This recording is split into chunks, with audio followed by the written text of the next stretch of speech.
Stories that stay. Nikhil एक छोटे से गांव बरसीन में रहने वाला एक होनहार लड़का था। मिट्टी की खुशबू और खेतों की हरियाली में उसका बचपन बीता था। माँ बचपन में ही चल बसी थी और पिता हरिराम गांव के स्कूल में चपरासी का काम करते हुए निखिल को पढ़ा रहे थे। हरिराम का सपना था कि उसका बेटा एक दिन अफसर बने, ताकि उसका जीवन उस धूल भरे रास्ते से निकलकर इज्जत की सड़कों पर चले। निखिल पढ़ाई में तेज था, पर गरीबी उसके रास्ते में दीवार की तरह खड़ी रहती।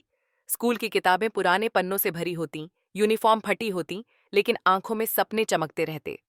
हर रात पिता खेत से लौटकर चुपचाप उसकी कॉपियों को देखते और एक हल्की मुस्कान चेहरे पर आ जाती। यही उनकी कमाई थी। अभी के बाद निखिल को शहर के एक अच्छे कॉलेज में दाखिला मिला। पिता ने अपनी जीवन भर की बचत और माँ की चूड़ियां गिरवी रख दी। तू आगे बढ़ बेटा, हमें कुछ नहीं चाहिए, बस तू अफसर बन जा। निखिल ने खुद से वादा किया, वह अपने पिता की छांव बनेगा। शहर नया था, पर दुनिया का असली चेहरा भी वहीं दिखा। कमरे का किराया, कॉलेज की फीस, प्रतियोगी परीक्षा की तैयारी, सब कुछ एक लड़ाई बन गई थी। कई रातें भूखे पेट गुजरीं, लेकिन किताबें हमेशा साथ रहीं। पिता हर महीने कुछ पैसे भेजते, भले ही खुद 2 वक्त की रोटी छोड़ देते। 3 साल बाद निखिल ने यूपीएससी की परीक्षा पास कर ली। इंटरव्यू के दिन जब उससे पूछा गया, आपकी प्रेरणा कौन है? निखिल की आंखें भर आईं। मेरे पिता, जिन्होंने खुद छांव कभी नहीं देखी, पर मुझे धूप से बचाने के लिए हमेशा दीवार बनकर खड़े रहे। अफसर बनने के बाद पहली बार निखिल जब अपने गांव आया, पिता फटे हुए कुर्ते में खड़े थे, पर आंखों में वही गर्व था। गांव वाले अब हरिराम को अफसर का बाप कहने लगे। निखिल ने कहा, अब आपकी बारी है बाबा, अब आप आराम करेंगे। निखिल ने पिता को शहर बुला लिया। नया घर, एसी कमरा, किचन में गैस। हरिराम के लिए ये किसी सपने से कम नहीं था। लेकिन कुछ ही दिनों में हरिराम चुप रहने लगे। वह बालकनी में घंटों बैठकर बस आकाश को देखते रहते। एक रात निखिल ने पूछा, बाबा, कुछ चाहिए आपको? हरिराम ने बस इतना कहा, छांव पैसे से नहीं आती बेटा, वो तो अपनों के पास होती है। कुछ दिनों बाद हरिराम को तेज बुखार हो गया। टेस्ट में पता चला कि उन्हें कैंसर है, आखिरी स्टेज। निखिल के पैरों तले जमीन खिसक गई। डॉक्टर बोले, कुछ ही महीने हैं। निखिल ने पूरी कोशिश की, लेकिन समय धीरे धीरे निकलता गया।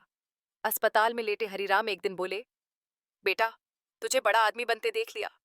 अब मन करता है कि तू मुझे उस बरगद के पेड़ के नीचे फिर से बैठा दे, जहां मैं तुझे कहानियां सुनाया करता था। हरिराम ने कहा, मुझे गांव वापस ले चल। मैं वहीं मरना चाहता हूं, जहां तेरी मां की यादें बसी हैं। निखिल ने बिना देर किए पिता को गांव वापस लाया। वही टूटा घर, वही पेड़, पर इस बार उसका दामन छांव नहीं, अलविदा लेकर आया था। कुछ ही दिनों में हरिराम दुनिया को अलविदा कह गए। गांव वाले उनके अर्थी को कंधा देने आए। निखिल चुपचाप पिता के चेहरे को देखता रहा। आंखों से अश्रुधारा बहती रही, जैसे वर्षों की थकान अब बाहर निकल रही हो। अगले दिन निखिल को पिता का एक पुराना तकिया मिला। उसके नीचे एक चिट्ठी थी। बेटा, मैं जानता हूं तू मुझसे बहुत प्यार करता है, पर कभी कभी प्यार जताना जरूरी होता है। तू बड़ा अफसर बना, पर मेरे लिए वही बच्चा रहा। मैंने तुझ में छांव ढूंढी थी और तुझे धूप से बचाया। अब जब तू खुद बड़ा पेड़ बन गया है, दूसरों को भी छांव देना। निखिल उस पुराने बरगद के नीचे बैठा था। पास में पिता की छड़ी, हाथ में चिट्ठी और ऊपर एक नीला आसमान।